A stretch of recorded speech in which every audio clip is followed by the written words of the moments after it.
আমার সেকেন্ড আইডিটা তো অনেক দিন ধরে পড়ে রয়েছে, তাই ডায়মন্ড 4-এ আছে। দেখি আমি এটা হিরোইকে উঠাইতে পারি কিনা। আরে রানা ভাই স্টার্ট দাও, তোমাদের সাথে খেলে আমি হিরোইক উঠে যাব। আর নতুন একটা চ্যানেল খুলছি, ওইটা ভিডিও আপলোড দিব। আরে ভাই তুই যে চ্যানেল খুলছিস তোরা সাবস্ক্রাইব কে করবে? আর বল তোর ভিডিও কি কেউ দেখে? আরে ভাই তোমাদের সাথে ভিডিও করলে সবাই দেখবো, প্লিজ ভাই একটা মেসেজ স্টার্ট দাও না। আরে ভাই তোর সাথে তো গেমই খেলি না আমরা, তুই আবার আমাদের সাথে ভিডিও বানাবি? লোল ভাই কেমনে ভাবলি? আরে ভাই তুমি তো জানোই আমি লো ডিভাইসে খেলি ভাই, আমারে একবার চান্স দাও, আমি বেশি না একটা ম্যাচই খেলবো। আচ্ছা ভাই তোর জন্য একটা চান্স দিচ্ছি, ঠিক আছে? তুই যদি এই ম্যাচে 10 কিল করতে পারিস একবারও না মরে, তাহলে আমরা সবাই মিলে তোর চ্যানেলটাও সাবস্ক্রাইব করে দিব আর তোর সাথে ভিডিও বানাবো। আচ্ছা ভাই স্টার্ট দাও। তো গাইস আমরা কিন্তু অলরেডি মেসেজ চলে আসছি, আর আমাদের 7টা কিল কিন্তু অলরেডি হয়ে গেছে, আর আমাদের এনিমি লাইভ আছে মাত্র 18 জন।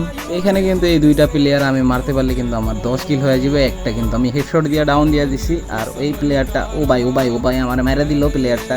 এই প্লেয়ারটারে মাইরা দিতে পারলে কিন্তু গাইস সবাই লাইক সাবস্ক্রাইব করে দিবা। এখানে প্লেয়ারটা ঘুরতেছে ভাই মেডিটা করতে দে আমারে। ও ভাই কি মারতেছে প্লেয়ারটা, এই একে দিয়া এই হেডশট। সো গাইস এখন সবাই লাইক সাবস্ক্রাইব করে দাও।